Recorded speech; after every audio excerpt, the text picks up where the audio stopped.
Hi everyone, it's Sister Folk and my kitty Blue, and we just want to say hello and go over this week and let you know some of the things that are going to be important for us to do this week to be successful in the course. And he's been sitting here just fine. Now he wants to play with my headphones. Okay, bye. Bye. Blue's saying bye. All right. Okay, so first of all, I wanted to start out by saying that you guys have done a really good job. I know last week was pretty difficult. In addition to the worksheet, you had to do the draft of your magazine in InDesign, and there's a pretty steep learning curve since that's your first time working in an Adobe program.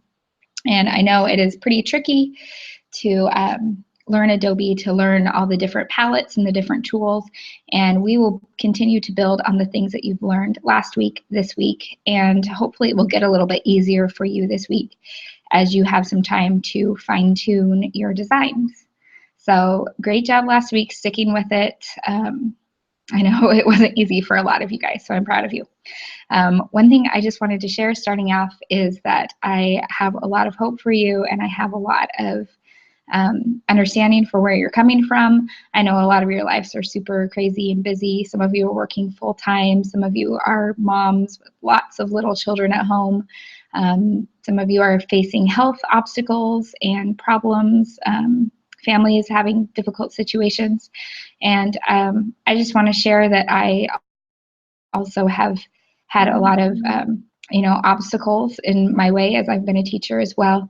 I have my own little business that I run that does marketing. I'm in my Relief Society presidency. I have 2 small kids at home, and for some reason I made the crazy decision to homeschool them this year. So that's been an adventure. And I also get to teach. So I know where you guys are coming from when you say that you are busy and stressed. And I will pray for you if you will pray for me, and hopefully we will ascend together, right? Isn't that amazing? There's an amazing quote. Can't remember exactly how it goes, but I think it says, I lift thee and thee lift me, and we'll ascend together. So hopefully as we root for one another and help each other out, we will learn a lot, and we will continue to have some really good experiences in this course. So let's go ahead and get started going over the week. I'll provide you with a bit of additional information that usually students might miss to hopefully help you get all those little points that you could be deducted for. All right, so I'm going to go ahead and share my screen, and we'll talk about this wonderful week. All right, so here we are, week 6 in the course. Obviously, we're still working in InDesign. Here is our questions and conversations discussion board. As always, if you have any problems, anything you run into with the course, go ahead and post it here, and hopefully your fellow students will have some good answers for you. If not, I'll jump on and provide some good answers, hopefully as well. This week will be the first time that you will be doing a critique report, and this is where Facebook is really going to come in. Sometimes I get questions about why we use Facebook, and I think you'll see as we move forward in the course that it just is a lot easier to see your awesome designs and to give critiques with the layout that it is.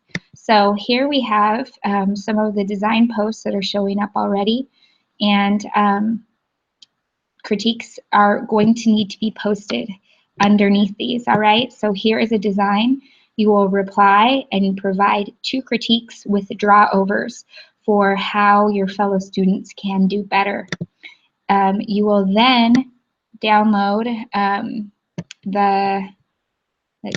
download Facebook critique report.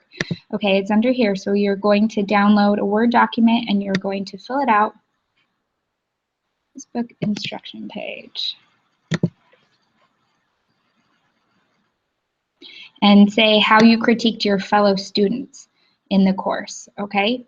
And then you are going to, oh, it's up here, sorry. You are going to fill this Word document out, and you are going to say how you critiqued your fellow students, who you critiqued. Part sometimes students miss at the beginning is you need to participate on at least 3 different days, all right? So say you participate Monday, Tuesday, Wednesday. then you're set. You don't need to do it for the rest of the week. But if you jump on Facebook on Thursday, you're not going to be providing a lot of value for your fellow students because they are going to need those critiques earlier in the week. So jump on Facebook earlier in the week so that you can provide 3 consistent days worth of feedback, all right? So that's pretty important that you do those 3 days worth of feedback. And then you're going to fill out this information and send it to me. Here is the report template. You are going to submit that this week, all right? And then the next thing that you'll be doing is you will be taking that critique you receive from your fellow students and you are going to be applying it to your design and altering your design based on their criticism. Okay, when I use the word criticism, nobody go brutal here, okay? We're all learning together. So help each other out, provide good alternatives. Don't just say something looks bad, tell them what will look better. Criticism is a really important part of being a designer, but it's also a little bit hard to see something that you've worked on and sometimes put your blood, sweat, and tears into being critiqued. So be kind to one another, but provide real, helpful, constructive feedback for how we can make our designs better, all right? So that's what I'm hoping for you guys as we move into critiquing and then altering our designs based on that critique. Okay, so those are the main things that we'll be having due this week. There's also your mid-course evaluation. Let me know what I'm doing well. Let me know what I can do better to make this course easier for you. Maybe not totally easier. We want it to be a little bit of a challenge, but let me know if you're having problems or you think something isn't communicated clearly. Try to work really hard to communicate clearly, but I want to improve if there's anything I can do to make it easier in terms of you understanding what's due. That's always really helpful for me to know. And so that's pretty much it for this week.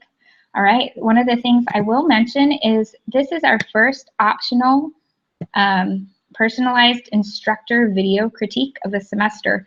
I do these on your projects. They are not required. I will go through them either Monday or Tuesday night, and I will make a short personalized video where I provide you some feedback for things that I hope you could improve between your draft and your final submission. So like I said, you don't have to do this, but if you want to, go ahead and take advantage of it. You will be receiving critiques from your fellow students no matter what, and this is just a little bit of an additional critique from me. Okay, so that is optional this week. The other thing I want to mention kind of relates to your design. So first of all, I'm going to open just a little design I made so we can kind of have a mock-up and pretend this is your design. I've had a few questions about how to upload to Facebook in a way that looks visually pleasing. I know sometimes it looks really, the designs look not easy to piece together when you have, for example, these 3 images. So what you can do is you can come in here to your pages, and then you're going to take your first page and just pull it down. So you have a 3-page spread, all right? In order to do that, you need to make sure that you have allow document pages to shuffle, and sometimes you might need to click allow spread pages to shuffle too. Okay, let's see if it allows me to do it. Okay, we need to turn that one off. So there we go. Grab this.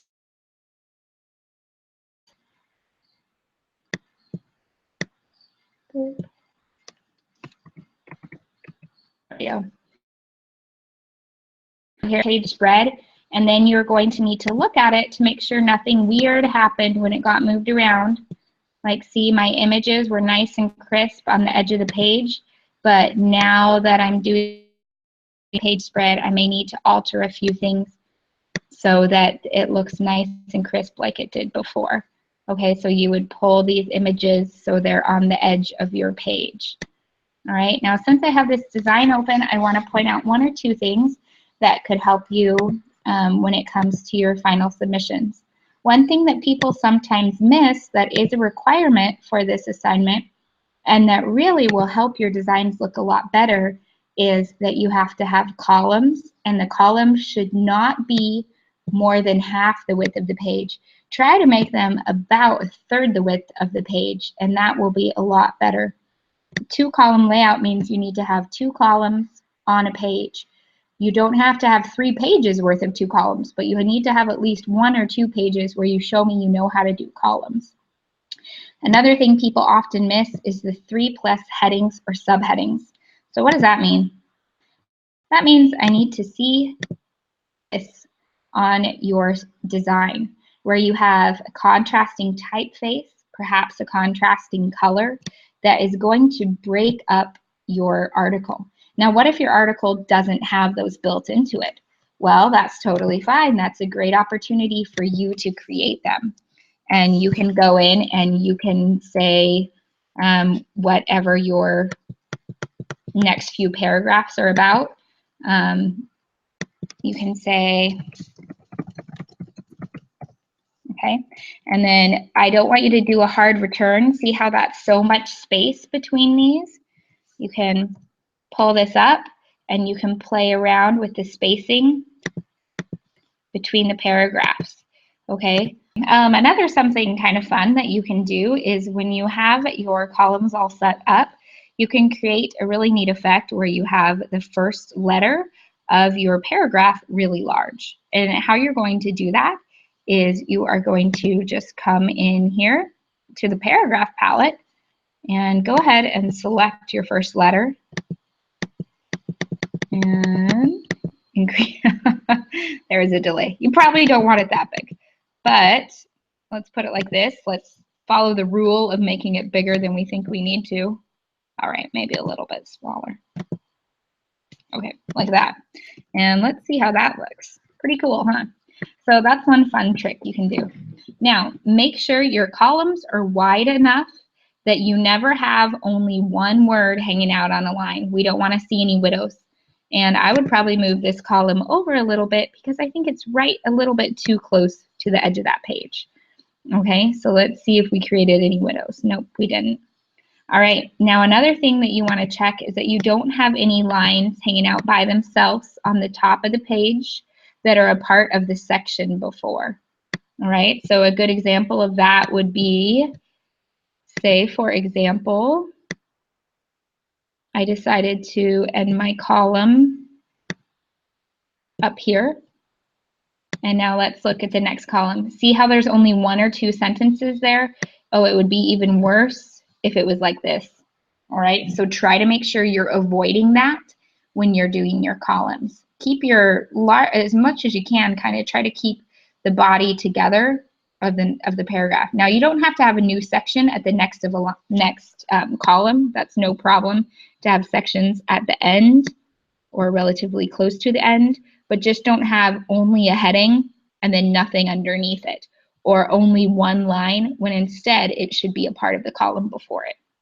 Okay, so let's go ahead and jump back to the pages we have here. Say we're about to save, we've made some final tweaks, things are looking pretty good, and we decide we're ready to put this onto Facebook. What you then need to do is just go in, export, and you're going to export it as a JPEG. Click Save, and now you're going to click Spread, make sure that's highlighted.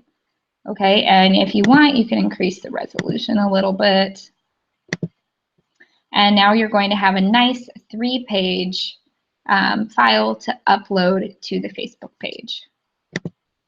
All right, let's see. And that just stuck it on my desktop, so let's take a look at it and make sure it worked. And that will help your fellow students be able to see the overall cohesive look of your design and make sure that things look good, that there's an overall color scheme, that there's enough white space. Those things are really important. That's one thing I hope you noticed on this design. See how much white space there is? New designers have a tendency to want to cram a lot in. Now, say you're saying, okay, my article is super long and I am having a really hard time getting all of my article onto the page. Well, I do not have any problem with you Oh, it's going to fill it no matter what because I have a default setting on there right now. But I do not have a problem with you doing something like read more at lds.org, coolflowers.me. Okay, so you can do something like that. Don't make this crazy and big and like a sticker on the page. Just keep it nice, minuscule. It doesn't need to draw attention. Your images and your graphics are what should be drawing attention, as well as the title page, okay? But you can do this in order to get more white space on the page and make your overall design look a lot better. I have no problem with that. Okay, so that's pretty much it. And here we go. Here's our 3-page spread that we put together. Okay, so this is what you would then upload to Facebook to be critiqued. You still do need to upload a PDF into iLearn though. So here down at the bottom is how you submit your final. You will be saving your project as a high quality PDF and uploading that to the submission page. You'll also be creating a blog post just like normal. And so, a lot of you are missing this. Insert the direct link to your blog post in the text box that appears after uploading your PDF. I'm not getting, probably half of you don't sometimes upload this link. I really need it so I don't have to hunt around for your blog so I can give you a grade, because I grade the blog post from the blog, not from the PDF, okay? So make sure you're giving me your link so I can actually check to make sure your blog post is live. All right, I think that's about it. Oh, one thing I did quickly want to mention, if you're using any of these fonts, please consider changing them to something different. Literally anything else for Comic Sans. Same for Papyrus. Please no one use Papyrus. Here are some other examples of fonts that you can use that are more elevated. I see a lot of Brush Script. Please try something different than that. Brush Script is a default cool on Microsoft Word, and these Adobe programs, people love to use it. Bradley Handwriting, this is also one I see a lot. Please don't use that one. And here's Papyrus and New Roman. If you want to download a new font, remember you can go to dafont.com and it's going to give you a ton of different fonts, and it's pretty simple for how to see them, how to download them. I would not go crazy over here on Fancy unless you're using it for only a few words in the title, but there's some awesome sans serifs and serifs you can download. And if you want just something fun for a title, I don't have a problem with that. Say you want to download this, you're simply going to click here on the download. You're going to save the file, and then once the file is saved, you'll go ahead and extract it. Okay, so we're going to click to open this zip file. Here it is. All right, here's the font. You can tell because it's an open type font file. Double click, you're going to open this, and you're just going to click install, okay? So that's the way to install new fonts, so you can mix things up a bit. If there's more than one of these, go ahead and install both of them, because sometimes you might have a normal font and underneath it might have a bold or an italic, so that's really helpful. So remember dafont.com, that's a really awesome resource that you can use, especially for a nice sans serif. Let me show you just some of the category that's in there. Like, look at these, aren't these awesome? You can use these instead of Arial or Calibri or a font that I've seen a lot, okay? Something like this is pretty neat for a title. Okay, so play around with that. I don't want to take any more of your time, but I hope you all have a great week and that the course goes well for you. Let me know if you have any problems. Please remember there are tutors. I know there's a stigma with going to a tutor sometimes, but the thing is, this course is so visual. It can really, really help to sit down with someone like you would as if this course was not an online course, and watch and see how they do things in addition to the videos we make. Okay, it's super simple. You just sign up here. If any of you want to do it, having any issues or questions, let me know. You just go to online tutoring options, and you can meet with a tutor for a half hour, an hour this week. They can help you fine tune your projects. It could be really, really helpful. All right, that's it for me. Let me know if you have any problems or issues. I hope you all have a great week, and thank you for the great work you're doing so far. Bye.